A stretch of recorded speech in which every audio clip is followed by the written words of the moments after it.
Good morning to dear all, my dear brothers, my dear sisters. Today we have come to our consideration on our journey with St. Paul, and I would like to give you a bit to introduce and give you the theological background of St. Paul according to the Galatian. So Galatian is one of the unique letter among Paul's letter, as far as the polemical style of the apostle, the zeal and the disappointment of his address. Therefore, the letter is considered to be a Magna Carta of a Christian freedom. That means that it brings about the freedom, the freeing and the independence of the Christian, of the Gentile people, of us all, vis-a-vis to the obligation that was supposed to bind them with the Jews' law. The letter contains a systematic exposition of Paul's theological foundation as far as his gospel is concerned.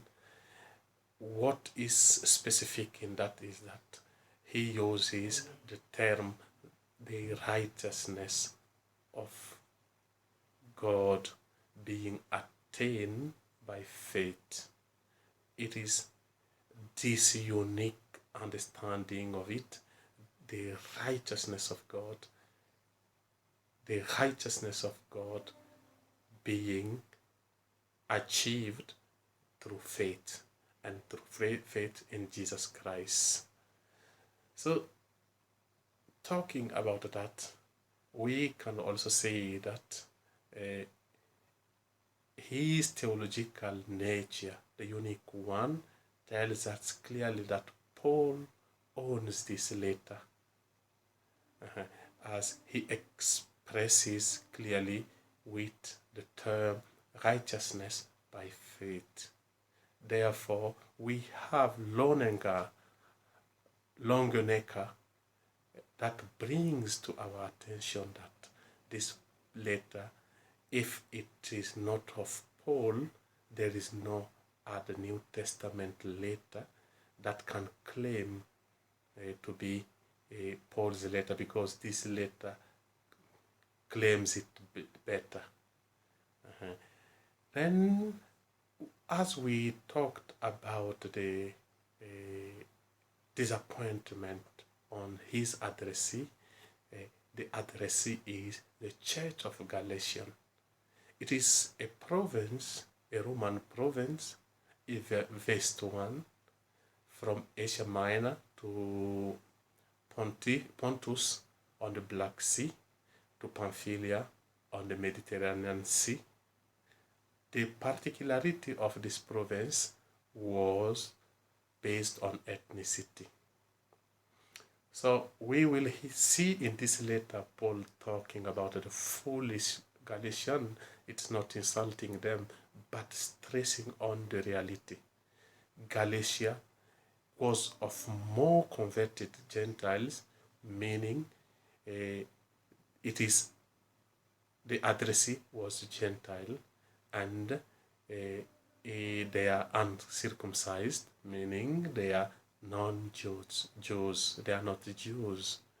So Paul, being aware of their background and familiarity with the Jews' Bible and praxis, he makes reference to some of the verses several times, as we can hear, as we can get it from chapter 4, verses 8 to 11, and chapter 4, verses 21 to 31.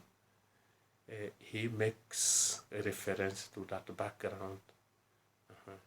So this is to go along with him, to call in mind all the praxis and all the practices that is contained in that, so that the Gentiles, they are aware of it, they own it, and they accept the new gospel that Paul is bringing about. So some of the situations that led to the writing of this letter, to address to the Galatians, are many, but we will just base on some few to clarify some concepts. We have the arising of false teachers. Those false teachers are those who have put in the mind of the people a false doctrine, and Paul calls the people of Galatia foolish. They promote a Jews' law and observance of it, which Paul goes against, and bringing about a gospel of freedom to the Gentiles. We have also the presence of Christian missionaries teaching another gospel different than the one of Paul, a message, a contrary message compared to what Paul brings to the Galatian people. And those ones are troublemakers, charlatans, hypocrites, and so on. We have the threat of the Judaism from outside, and also the first conflict and the major one in the Church of Galatia. And then last but not least, the question of soteriology. That question had been there and have been engineering that split, and the false teachers are using that to gain people. So that does not stay from the Greek period, does not remain from Paul's battle from the Gentile, because today's we still have Gentile people. We are the Gentile that Paul is talking to today in this letter. So we should not let ourselves be taken by the false teaching that is fueled by the false teachers. We should go away from it. And also it's an invitation for us all, missionaries, diocesans, all the people, the consecrated people, and so on, even the baptized, to bring about a true message, not to conform ourselves to the false teachers and mislead the people. So the whole understanding of this Magna Carta tells us that we are made righteous by faith, and faith through Christ. There is no any other way. So, dear brothers and sisters, I would like to stop here for today. I thank you all for listening to this part of the Galatian letter. So later on, I will take you through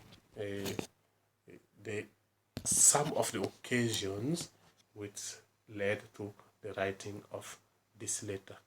Thank you so much. Be blessed, and Happy New Year. Happy New Year to you all. Continue being in the love of Christ as we partake in this sharing. Thank you. Thank you to you all, and I love you all. As Paul, let us be righteous through our faith in Jesus Christ. Thank you.